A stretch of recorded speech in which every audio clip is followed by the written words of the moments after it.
네, 우리 사랑하는 명수대 교회 성도 여러분, 오늘도 평안하셨습니까? 오늘은 우리 수요 기도회로 이 시간 하나님 앞에 예배 드리겠습니다. 우리 다 함께 찬송가 391장 부르겠습니다. 391장.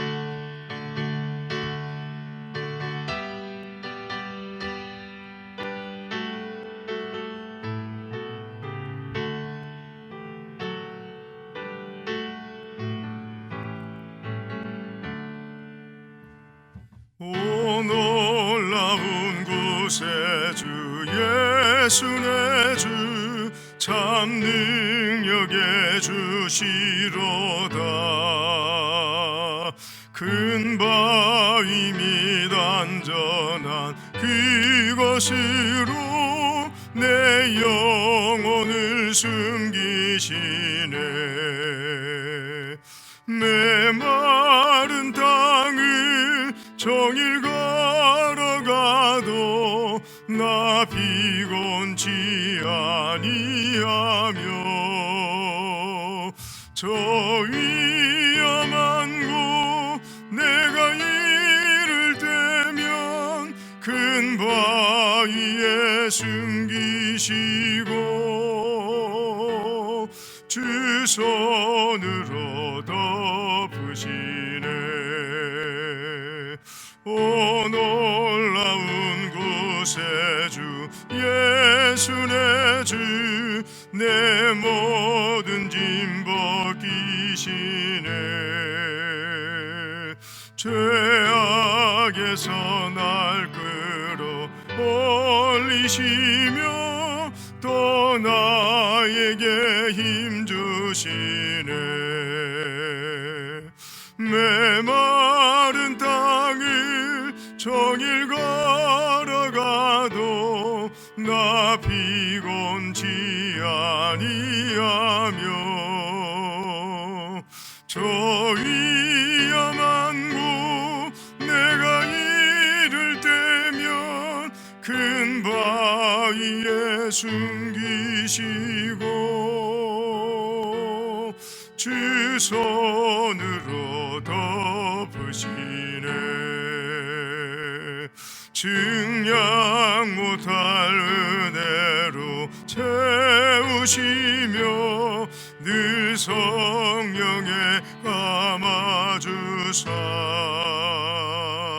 큰 기쁨 중 주님을 찬양토록 내 믿음을 도우시네.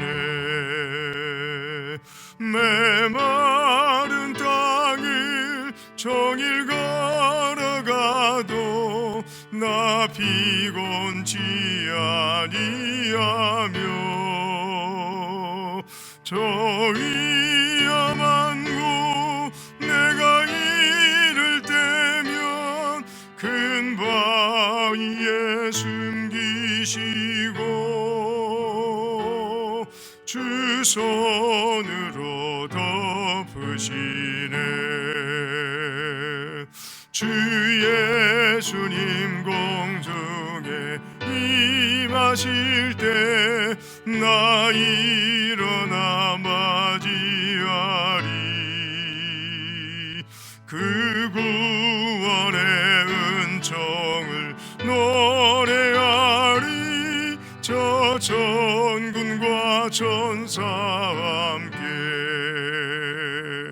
메마른 땅을 종일 걸어가도 나 피곤치 아니하며 저 위험한 곳 내가 이를 때면 큰 바위에 숨기시고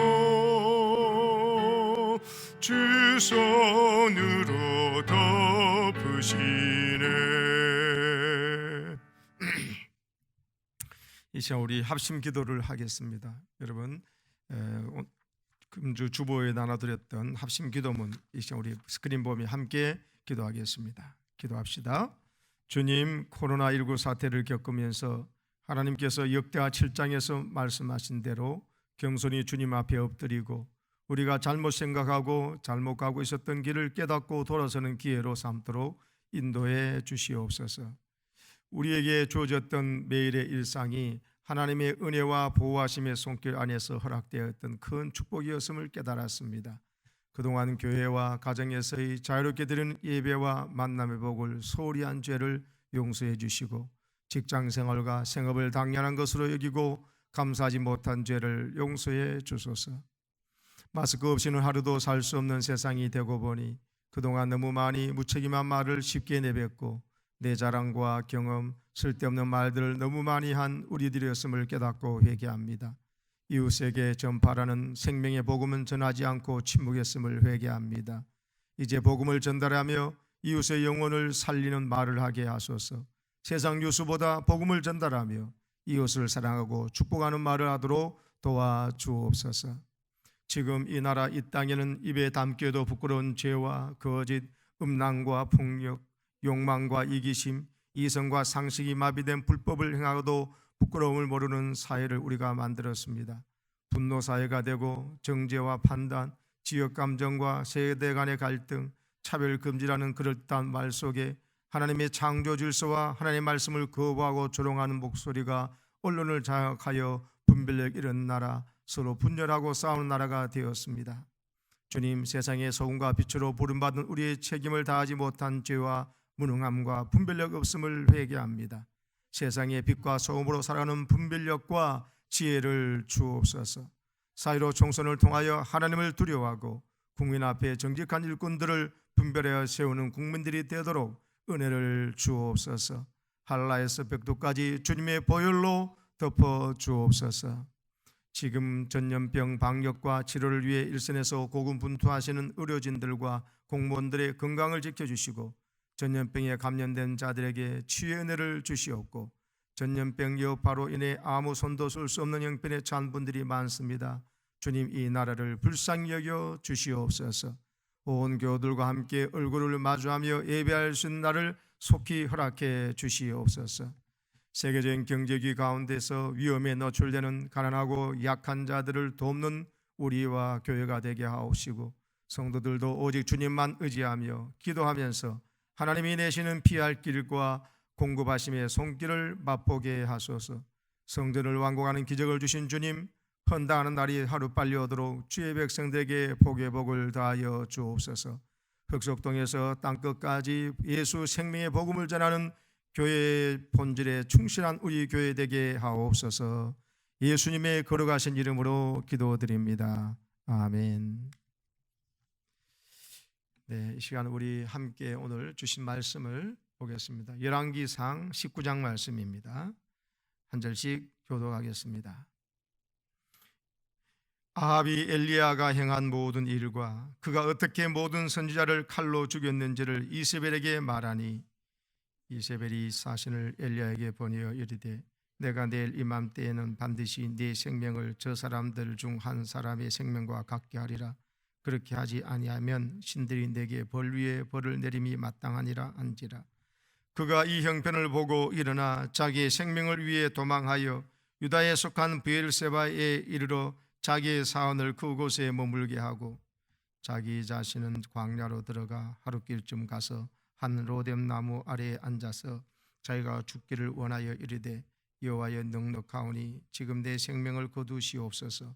나는 내 조상들보다 낫지 못하니이다 하고 로뎀 나무 아래에 누워 자더니 천사가 그를 어루만지며 그에게 이르되 일어나서 먹으라 하는지라. 본즉 머리맡에 숯불에 구운 떡과 한 병 물이 있더라. 이에 먹고 마시고 다시 누웠더니 여호와의 천사가 또 다시 와서 어루만지며 이르되 일어나 먹으라. 내가 갈 길을 다 가지 못할까 하노라 하는지라. 이에 일어나 먹고 마시고 그 음식물의 힘을 의지하여 40주 40야를 가서 하나님의 산 호렙에 이르니라. 엘리야가 그곳 굴에 들어가 거기서 머물더니 여호와의 말씀이 그에게 임하여 이르시되 엘리야야 내가 어찌하여 여기 있느냐. 그가 대답하되 내가 만군의 하나님 여호와께 열심히 유별하오니 이는 이스라엘 자손이 주의 언약을 버리고 주의 제단을 헐며 칼로 주의 선지자들을 죽였음이오며 오직 나만 남았거늘 그들이 내 생명을 찾아 빼앗으려 하나이다.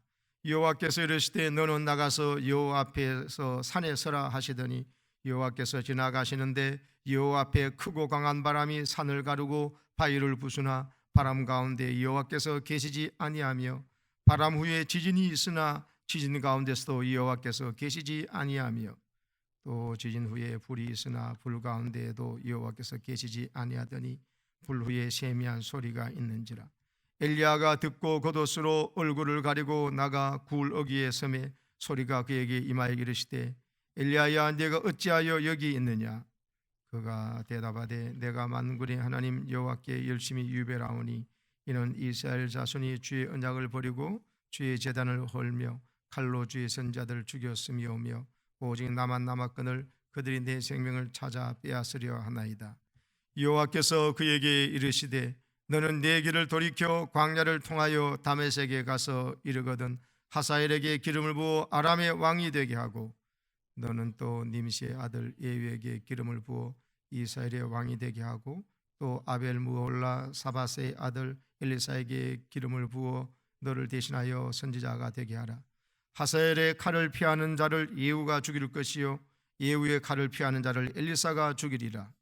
그러나 내가 이스라엘 가운데 7,000명을 남기리니 다 바알에게 무릎을 꿇지 아니하고 다 바알에게 입맞추지 아니한 자니라. 엘리야가 거기서 떠나 사바세 아들 엘리사를 만나니 그가 12겨리소를 앞세우고 밭을 가는데 자기는 12째 겨리소와 함께 있더라. 엘리야가 그리로 건너가서 겉옷을 그의 위에 던졌더니 그가 소를 버리고 엘리야에게로 달려가서 이르되 청하건대 나를 내 부모와 입맞추게 하소서. 그리한 후에 내가 당신을 따르리이다. 엘리야가 그에게 이르되 돌아가라. 내가 네게 어떻게 행하였느냐 하니라. 다 같이요. 엘리사가 그를 떠나 돌아가서 한 겨리소를 가져다가 잡고 소의 기구를 불살라 그 고기를 삶아 백성에게 주어 먹게 하고 일어나 엘리야를 따르며 수종 들었더라. 아멘. 여러분 오늘 4.15 총선 하시느라 수고하셨습니다. 하나님께서 우리를 통해서 귀한 뜻이 이루어지기를 바라고 또 우리 계속 나라를 위해서 기도하고 또 우리 기독교인이 할 수 있는 기독교인만이 또 할 수 있는 기도와 또 하나님의 말씀에 순종하는 거룩한 삶으로 이 나라를 살려내도록 합시다. 옆에 분과 인사 나눕시다. 사랑합니다. 축복합니다. 사랑합니다. 축복합니다. 오늘 말씀 제목을 한번 따라합시다. 영적 침체를 치유하는 하나님의 방법. 네, 그런 제목으로 오늘 말씀을 나누겠습니다.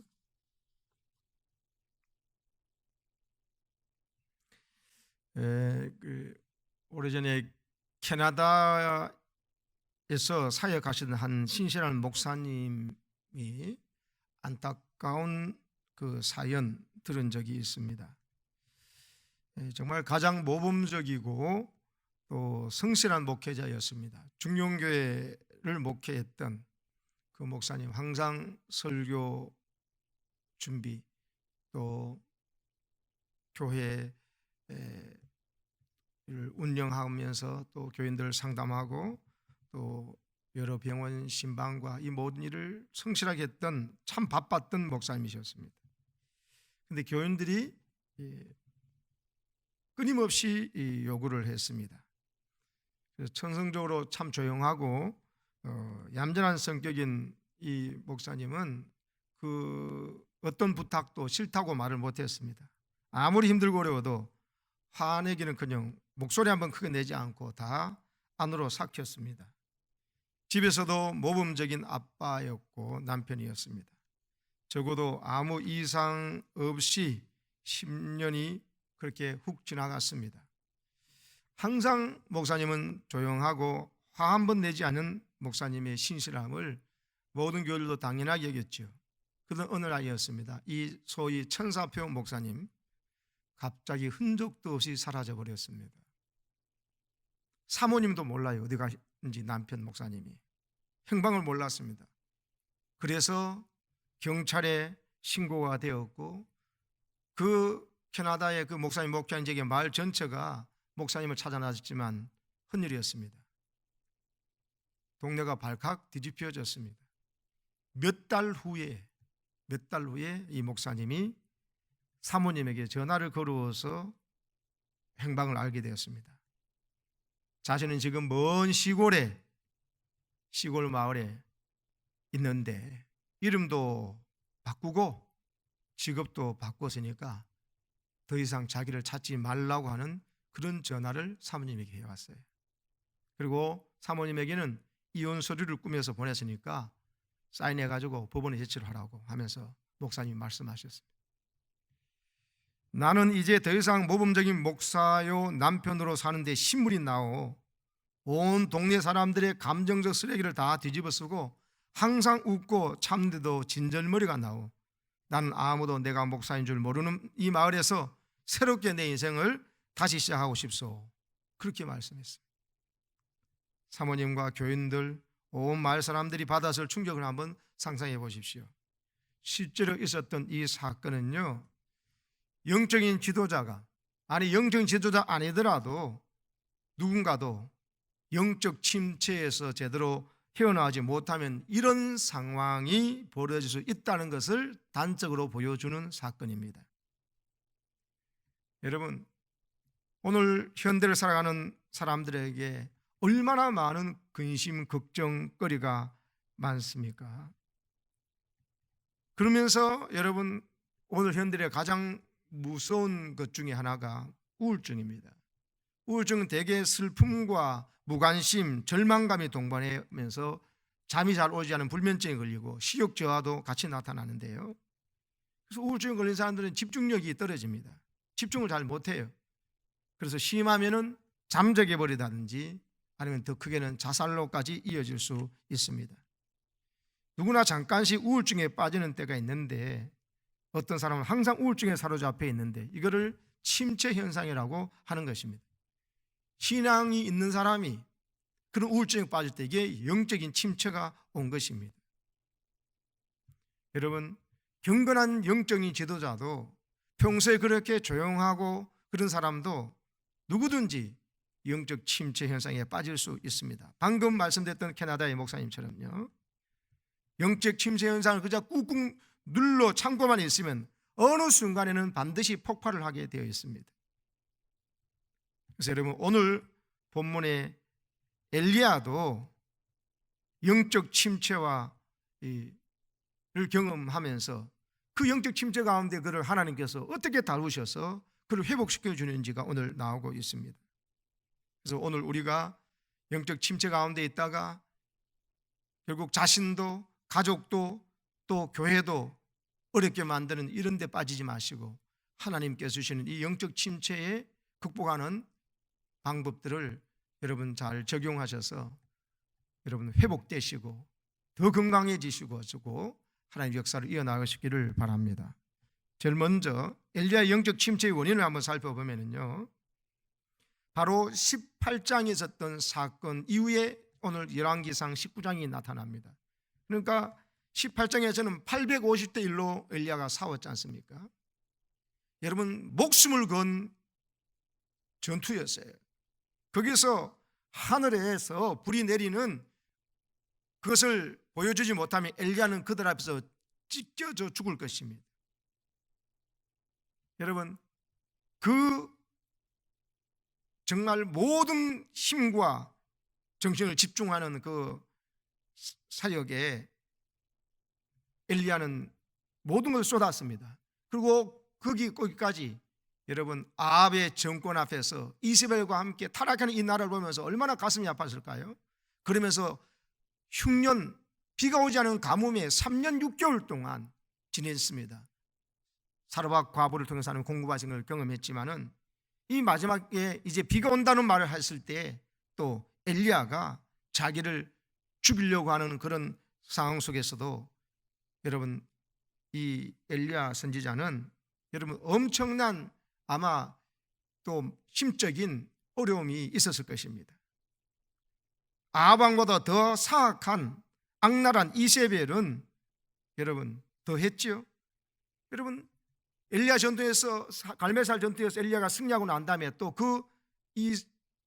아마 바알 선지자 450명 다 죽였을 것입니다. 아세라 선지자는 그렇게 안 나왔으니까 그리고 400명 찾아내서 함께 죽여서 850명을 죽였는지 안 죽였는지는 정확하게 나오지 않지만 하여튼 엘리야가 그들을 처단한 것은 분명합니다.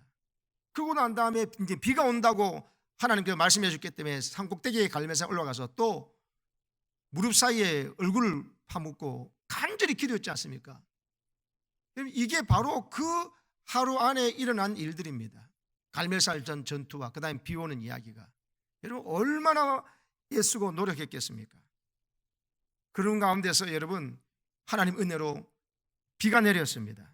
3년 6개월 동안 비 한 방울 내리지 않던 그에 폭우가 쏟아졌습니다. 그러면서 앞에 18장의 끝에 보면 그런 말이 나오지요. 18장 45절 46절을 보면은 이제 하늘이 컴컴해지면서 비가 내리려고 하는 징조 나올 때 엘리야는 미리 아합에게 마차 타고 빨리 내려가시라고, 비가 많이 오면은 내려가는 이 길이 다 없어져 가지고 못 가신다고 빨리 내려가라고 했습니다. 자기는 올라가서 간절히 기도하고, 그리고 비가 올 때 그든 엘리야가 어떻게 했습니까? 보시면은 여호와의 능력이 엘리야에게 임함에 그가 허리를 동이고 이스라엘로 돌아가는 곳까지 아합 앞에서 달려갔더라. 아합은 지금 마차를 타고 45절에 보면 달린다고 있습니다. 마차보다 더 빨리 엘리야가 지금 이스라엘까지, 갈멜산 이스라엘로 내려오는 그 길까지 그 앞에서 달려갔습니다. 지금 엘리야는 어떤 의미면 초인적인 지금 힘을 발휘하고 하나님 능력이 임하신 거 그랬겠죠. 이런 가운데 어쩌면 과도한 사역을 하고 육체적으로 피곤함이 극에 달해 있는 이런 상태인데, 여러분 그 다음에 어떻게 했습니까? 그 다음에 오늘 보면 아합 왕이 왕궁에 돌아와서 이세벨한테 저 갈멜산 전투에서 일어났던 일을 그대로 이야기했습니다. 그리고 바알 제사장들이 450명은 다 완전히 몰살당했다는 것을 이야기했습니다. 그 이야기 하니까 오늘 이세벨이 그 이야기를 듣고 2절에 보면 뭐라고 합니까? 보십시오. 2절에 이세벨이 사신을 엘리야에게 보내어 이르되 내가 내일 이맘때 반드시 네 생명을 저 사람들 중 한 사람의 생명과 같게 하리라. 그렇게 하지 아니하면 신들이 내게 벌 위에 벌을 내림이 마땅하니라 한지라. 이세벨이 그 이야기 다 듣고 난 다음에 여러분 화가 나가지고, 왜? 자기는 바알씨를 섬기는 자이지 않습니까?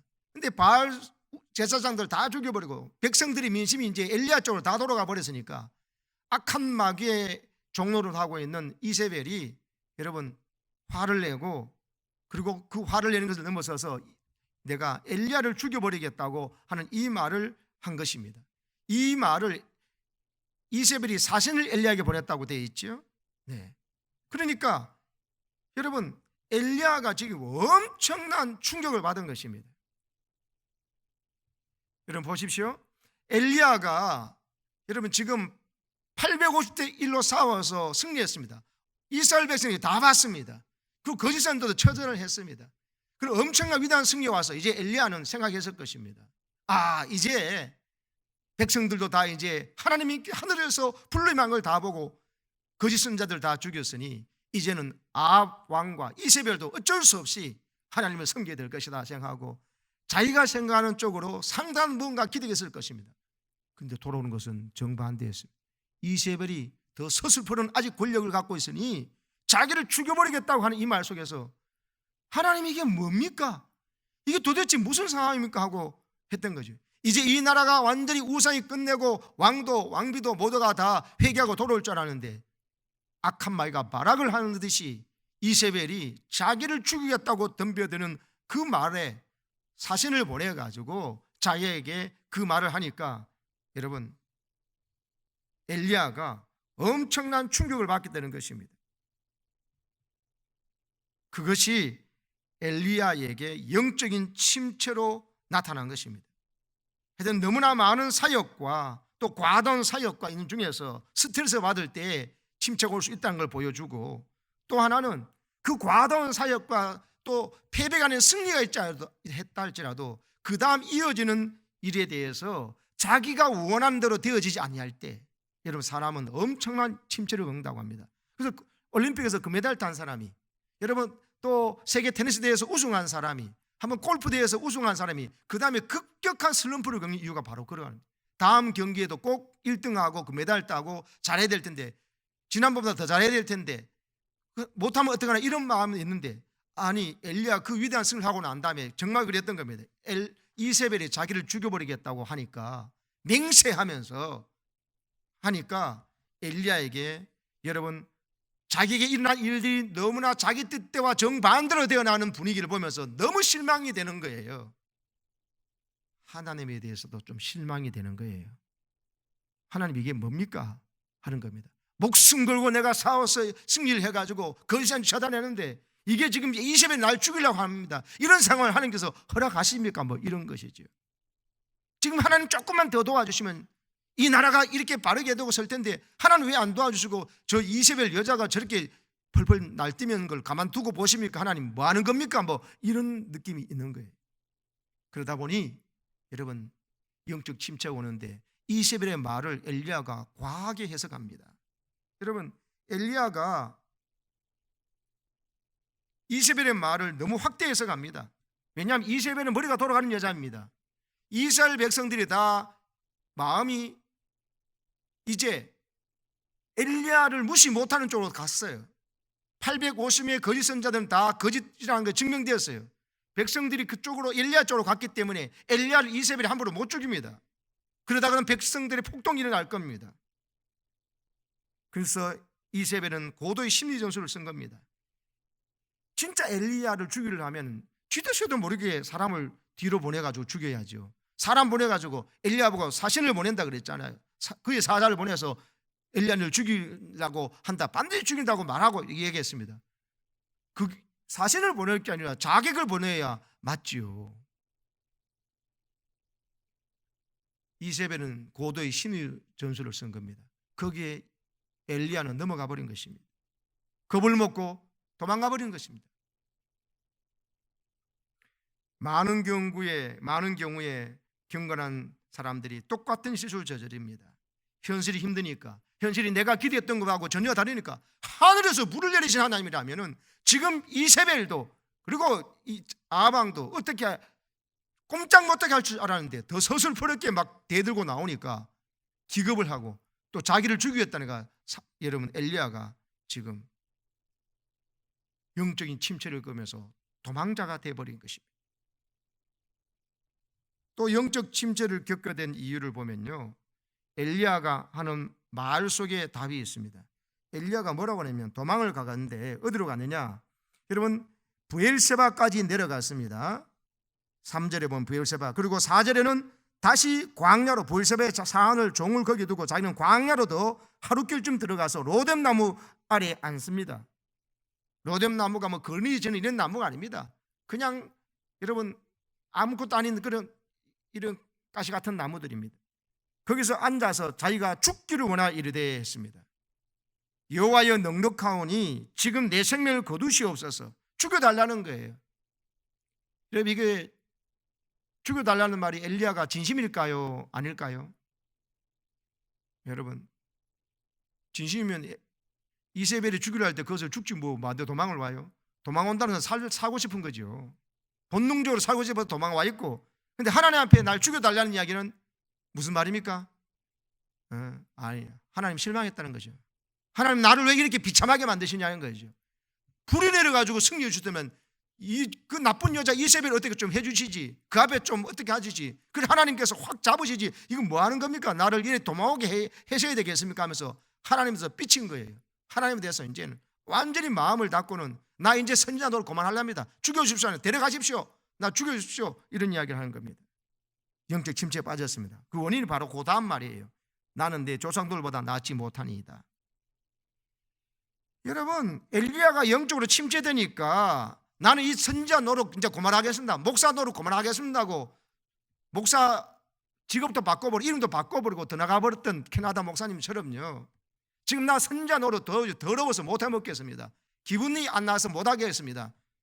하나님께서 조금만 더 도와주시면 더 잘 될 텐데 이렇게 해가지고 내가 왔는 건 나 더 이상 안 할게 하는데 그 이유가 그 뒤에 자신을 남과 비교하고 있습니다. 자기들의 조상들과 내가 낫지 못하다고 하는 것이에요.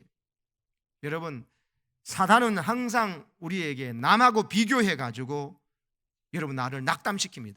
멀쩡히 일하다가도요, 일 잘했는데 화나는 이유는 뭐냐면, 여러분 예수님께서 포도원 품꾼 비유 있잖아요. 아침 여러분 일찍 여러분 포도원 품꾼한 사람도 한 달란트 준다고 한 데나리온 준다고 했습니다. 그리고 그 다음에 뭐 12시에 오후 3시에 심지어 오후 5시에 온 사람도 한 데나리온 약속하고 줬는데 갑자기 여러분 한 데나리온 받고도 왜 일찍 왔던 사람 화를 냈죠? 주인은 약속을 지킨 거예요. 남하고 비교하니까 늦게 왔는 사람 주인이 불쌍히 여겨서 그 사람의 그 하루 가족을 살 수 있는 걸 주려고 해가지고 약속대로 준 거고, 자기도 약속대로 준 건데 저 사람 1시간 일하고 3시간 일하고 한 데나리온 받으니까 나한테 더 주겠지 하는데 약속대로 한 데나리온 줬습니다. 자기는 마음 편하게 일했죠. 아침부터. 이 사람은 마음 졸이다가 아마 고마운 마음으로 눈물겹게 더 열심히 일했지도 모릅니다. 그러니까 여러분, 남하고 비교하면 갑자기 나를 불러주고 고맙다는 사람이 갑자기 나중에 더 안 준다고 화를 내는 이유가 바로 거기였던 겁니다. 영적으로 침체에 똑같습니다. 시큰 열심히 일하다가 갑자기 화를 내고 막 사람이 막 시험 드는 거 왜 그러냐? 남하고 비교하다 보니까 저 사람이 더 대우 더 받는 것 같고 저 사람 나는 덜 대우받는가 싶은 속에서 갑자기 마귀의 말이 튀어나오기 시작하는 것입니다. 엘리야도 똑같습니다. 스스로를 남과 비교하고 다른 사람 다 없는데 나 혼자 남았습니다 한 이야기도 마찬가지고, 또 뭡니까? 나는 가만보니 앞에 조상들보다도 대우를 못 받고 있습니다. 이렇게 하면서 여러분, 남과 비교하면서 스스로를 비참하게 만드는 이 비교 의식에 빠지면서 영적 침체가 와버렸습니다. 여러분, 이런 엘리야를 하나님 어떻게 이 침체를 치유하게 해주십니까?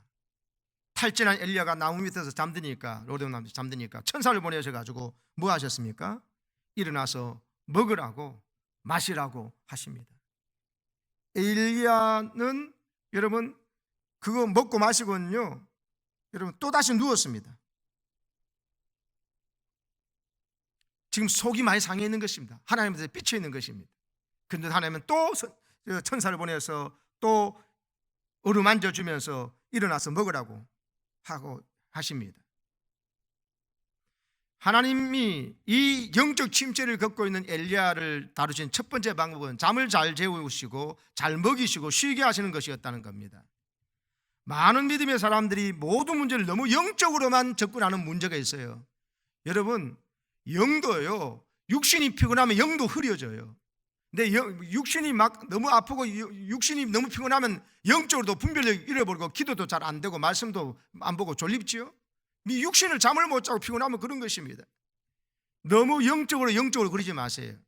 여러분, 하나님 만드신 몸은 영을 담고는 그 그릇도 소중합니다. 그릇 깨지면 영이 다 여러분 흘러나와 버립니다. 여러분, 뇌도 중요하지만 뇌를 담고 있는 두 개골, 이것도 중요해요. 두 개골 깨지면 뇌가 막 흘러나와 버려요.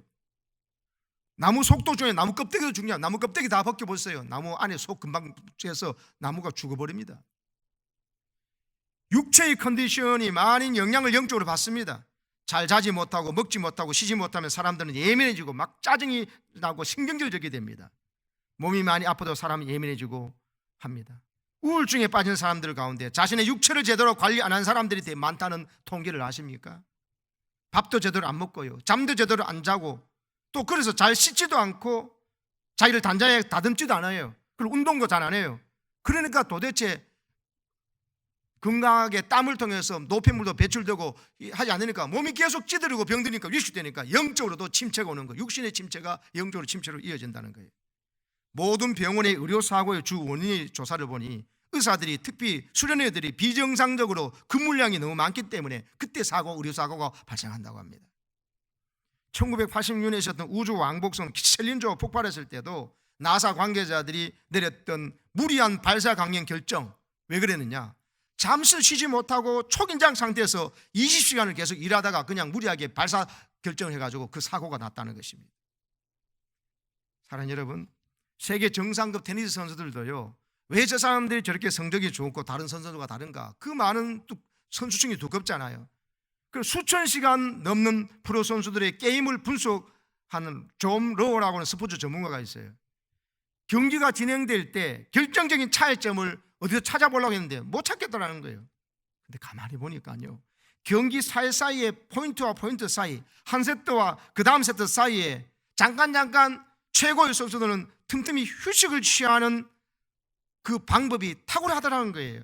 16초에서 한 20초 정도 이 짧은 틈새 쉴 때 심장의 박동수를 심호흡하면서 낮춥니다. 마음의 긴장을 푸는 행동을 하고 다시 집중력을 갖는 일이 아주 예리하더라는 거예요.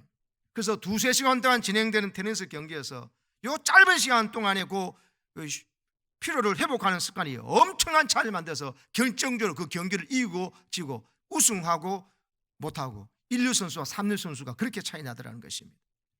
지금 여러분 뭘 말하고 있습니까? 휴식과 회복이 없으면 신체 내부의 독소들이 육체적으로도 그리고 정신적으로도 제갈 기회를 갖지 못해서 영적인 침체로 이어진다. 그 말을 지금 하고 있는 겁니다. 그래서 여러분 영적인 침체하실 때 너무 영적으로 그러지 말고 좀 푹 주무세요. 그리고 맛있는 것 사 드시고 3월 돈이 없으면 저한테 전화하세요. 한번 고기 사드릴 테니까. 여러분 맛있는 걸 드시고 그리고 좋은 곳에 한번 여행도 가시고 아름다운 거 보시고 시간을 갖고 보고 싶었던 책도 보고 싶었던 영화도 한번 보시고 저 한강에 나가가지고 걷기도 하시고 여러분 자전거도 한번 타보시고 이게 중요합니다. 윈스턴 처칠이요 2차 대전이라는 그 어려운 전시 상황인데도 불구하고 내각의 수상인데 눈코 뜰 새 없는 바쁜 하루를 보내면서도 언제나 낮잠을 잤어요. 그리고 캠퍼스를 들고 나가서 몇 시간씩 그림을 그리곤 했답니다. 전시 상황인데도 그런 여유를 가지면서 바쁜 짓 하지 아니하면 여러분 사람이 너무 경직되어 있으면 영적으로 침체하고 이상해진다는 거예요. 레오나르도 다빈치도 전략적인 낮잠을 좋아해가지고 그 유명한 최후의 만찬 그릴 때도 종종 몇 시간씩 앉아서 졸거나 공상에 잠기곤 해가지고 그 그림 의리했던 사람들을 당황하게 했다는 기록이 있습니다. 그 사람 하는 말이 이거예요. 가장 위대한 천재들은 때로 일을 덜 할 때 더 많은 것을 성취한다고.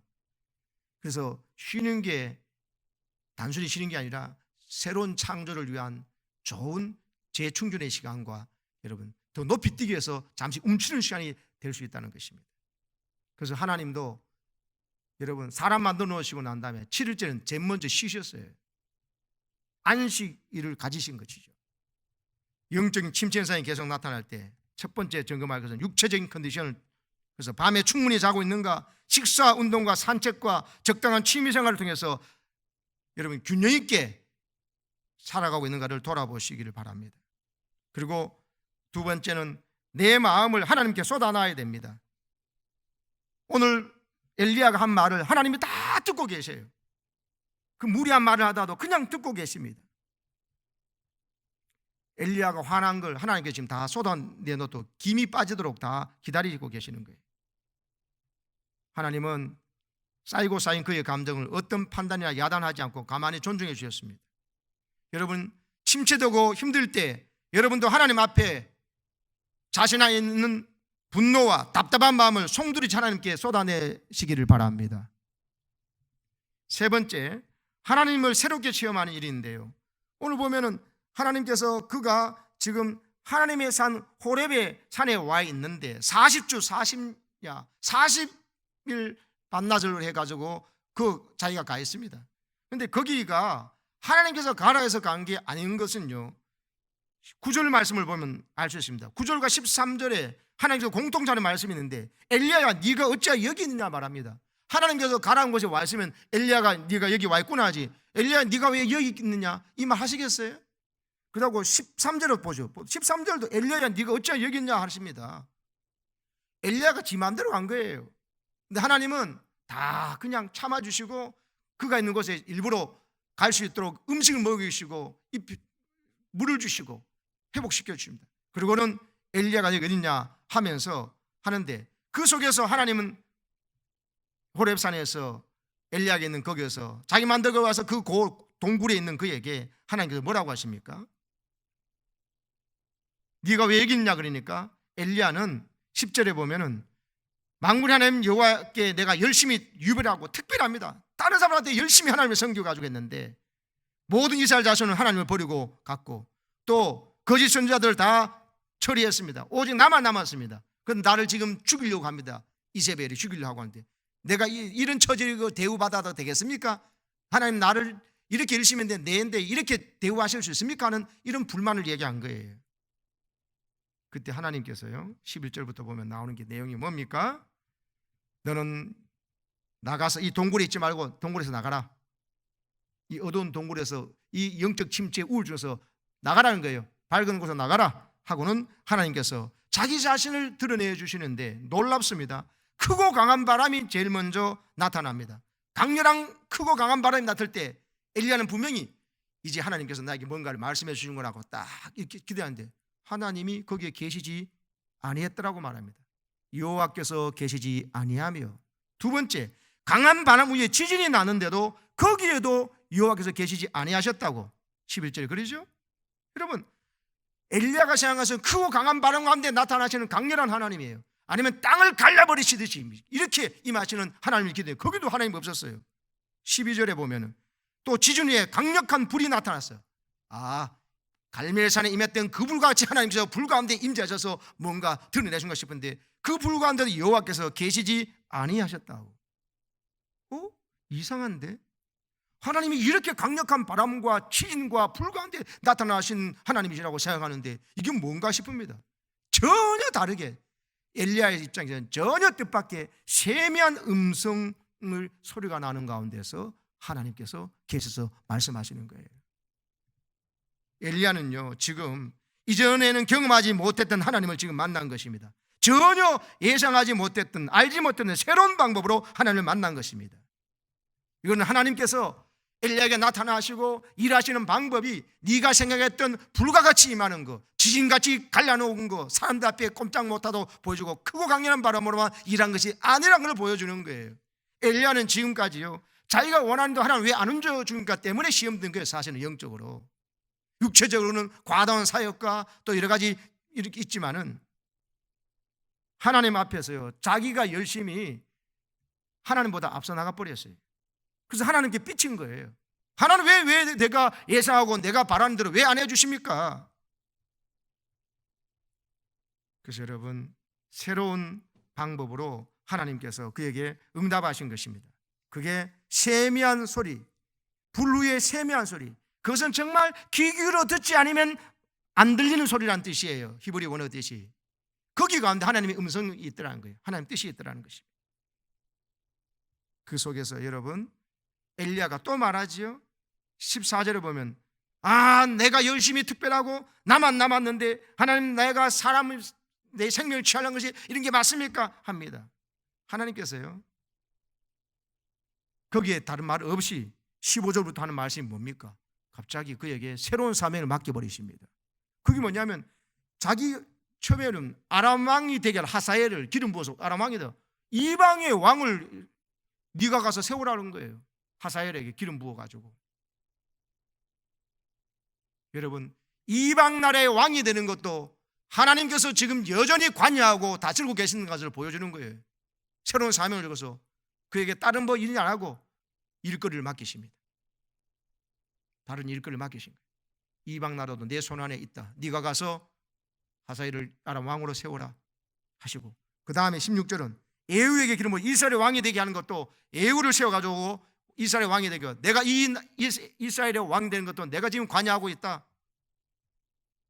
네가 원하는 방법대로, 네가 원하는 때에 네가 원하는 방식대로 역사하지 않는다고 하지 마라. 불 가운데 꼭 나타나야 되냐? 지진 가운데로 해야 되느냐? 큰 바람 가운데 그렇게 보여줘야 되느냐?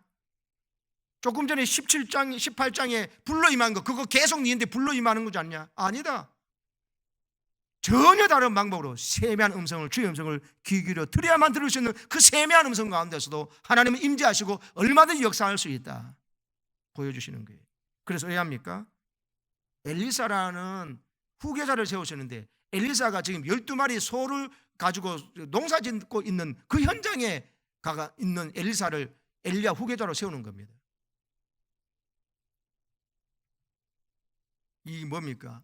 하나님이 이런 우리가 일상적으로 일하는 아무것도 아닌 일 가운데, 평범한 일상 가운데서 하나님은 얼마든지 일하시고 역사하실 수 있다는 것입니다.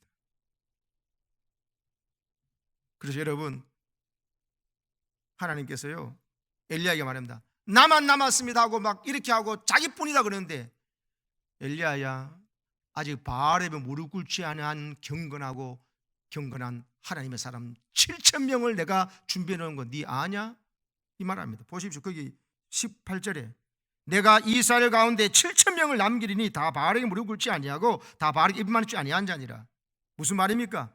네 혼자 남았다고 금방 떨지 말고 이렇게 아직도 바알에 무릎 꿇지 않은 너와 같은 특별한 열심을 가지고 있는 사람이 있으니 그런 믿음의 형제들과 함께 교제하라고, 그들과 함께 기도하고 위로받고 이 시대를 하나님 원하시는 것으로 만들어 위해서 하나님이 여러 가지 방법으로 역사하니까 믿고, 네가 원하는 방법과 네가 원하는 때에 네가 원하는 스타일로 안 한다고 불평이 원망이 입에 대하지 말고 네 원망 내가 다 받아준다, 정신 차려서 이제 일하라고 하시는 거예요. 그러면서 이방 나라 왕위도 내 손 안에 있고 이스라엘 나라의 왕 세는 것도 내 손 안에 있고, 그리고 너가 꼭 뭐 이렇게 막 해야 되는 게 아니다. 조용한 가운데 일상 가운데 있는 자도 내가 너를 대신해서 그 할 일만큼 일을 할 사람을 내가 세우고 있으니까 호들갑 그만 떨으라는 거예요. 하나님보다 앞서 나가지 말라는 것입니다. 여러분, 유진 피터슨 목사님이 한 유명한 말이 있습니다. 그 유진 피터슨 목사님이 쓰신 책이 부활을 살라는 책 안에 보면 이런 말이 있습니다. 한번 띄워주실래요? 시작. 성숙이 일어나는 환경이란 조용하고 명확하지 않고 인내해야 하고 인간의 통제와 관리에 종속되지 않는 환경이다. 성숙이 일어나는 환경이라는 것이 여러분 뭔가 불같이 임하고 막 지진같이 강한 바람이 나는 게 아니에요. 조용한 가운데도 우리 성숙이 일어나고 명확하지 않은 게 뭐예요? 애매하는 거예요. 이게 도대체 뭐 어떻게 하는 거야? 내가 이렇게 하라는 거야 저렇게 하라는 거야. 이 거짓 선지자를 죽였으면 이세벨이 물을 나오는데 이세벨이 더 서슬프게 죽이고 막 헷갈리는 이런 상황 속에서도 우리의 성숙이 일어나고 하나님 우리를 성숙하게 하신다는 겁니다. 그리고 우리는 인내하고 하나님을 믿고 기다리고 하나님보다 앞서 나가지 말고 그 인간의 통제와 관리에 종속되지 않은 인간의 방법을 넘어서는 가운데서 하나님 얼마든지 그런 환경 속에서 역사할 수 있습니다. 그래서 불 가운데 안 계셨고 지진 가운데 안 계셨고 크고 강한 바람이 있지 아니하시고 귀 기울여 듣지 않으면 안 되는 그런 상황 속에서도 애매한 상황 가운데도 하나님 얼마든지 분명한 하나님의 뜻을 보여주시고 역사하신다. 엘리사를 부르셔가지고 엘리야가 했던 그 일보다 더 위대한 일들을 또 해나가신다 믿으시고, 나만 남았다? 아니요, 7,000명을 하나님께 남겨주셨다는 걸 알고, 여러분 엘리야가 이 소리를 깜짝 기절을 했을 것 같아요. 7명도 아니고 70명 700명도 7,000명이 자기만 혼자 바알에 무릎 꿇지 않고 있다고 나만 열심히 특별하다고 그러는데 이야기 듣고 엘리야가 참 겸손해졌을 것 같아요. 사랑하는 여러분, 오늘도 우리의 영적 침체를 회복하기 위해서 하나님은 우리에게 7,000명 같은 예상치 못한 하나님 마음에 합당한 자를 이 나라에도 준비하고 계신 줄로 믿습니다. 또 여러분 가정에도 우리 교회 목장에도 우리 교회도 그런 인물들이 준비되어 있을 수 있습니다. 그런 사람들과 믿음의 사람들과 함께 기도의 손을 잡고 기도하고 교제하며 네트워킹을 하십시오. 그것이 하나님의 영적 침체를 엘리야에 극복시키는 하나님의 방법이었다는 것이죠. 믿음의 형제들과 활발히 교제하라는 것입니다. 세상 사람들과만 교제하지 말고 믿음의 사람들과도 함께 배드민턴도 치시고 등산도 하시고 자전거도 타시고 믿음의 사람들과 함께 모여서 독서 모임도 하고 족구도 하고 좀 하시라는 것입니다. 하나님이 보여주신 일을 다양한 방법으로 일할 수 있다. 엘리야가 교만하게 자기 방식으로 일하지 않다고 삐치고 하는 것 말고 하나님 앞에 그 선한 것 있거든 다 토하십시오. 하나님 다 받아주십니다.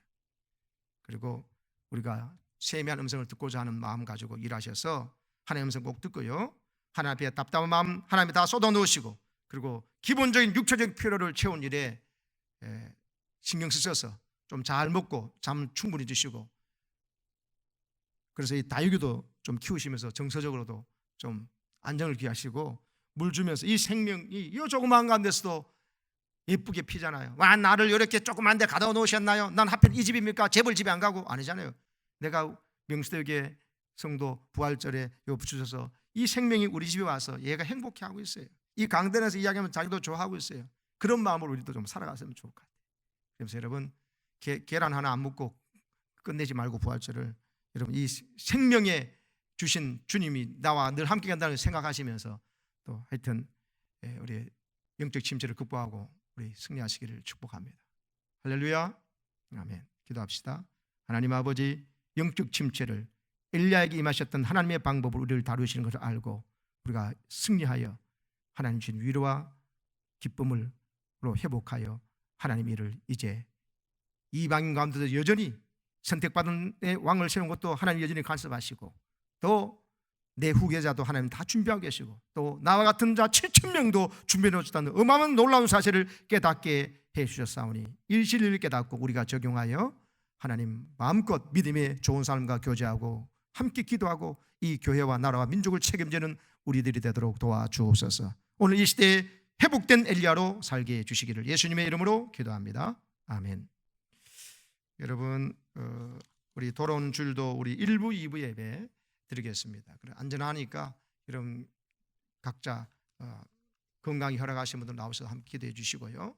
특별히 이 나라 민족을 위해서 매일 기도해 주십시오. 또 새벽 기도도 영상이 나가니까 새벽 기도도 집에서 좀 동참하시고 또 금요 기도에도 인터넷에도 동참하여 주십시오. 그리고 부활절의 이 기쁨 영광을 이웃에게 전달하려 할 때 부활하신 예수님이 반드시 우리를 만나러 주신다는 거 우리 주일 말씀 기억하시면서 그런 현장을 꼭 갖기를 바랍니다. 우리 주보에 있는 여러 회개 기도 제목들 가지고 집중적으로 기도해 주십시오. 이게 돼야 하나님께서 코로나도 정복하게 하시고 역사가 일어납니다. 우리가 해야 될 일은 하나님 앞에 회개하는 것입니다. 그게 제일 지름길입니다. 그렇게 해주시고 우리 계속해서 인터넷으로 예배드리거나 기도하는 모든 것들 잘 사진 인증사진 찍어서 보내주시기를 부탁을 드립니다. 네, 다른 광고는 인터넷과 주보를 참고해 주시면 되겠습니다. 네, 우리 주님과 하신 기도로 마치고 여러분 자유롭게 기도하시기 바랍니다. 하늘에 계신 우리 아버지, 아버지의 이름을 거룩하게 하시며 아버지의 나라가 오게 하시며 아버지의 뜻이 하늘에서와 같이 땅에서도 이루어지게 하소서.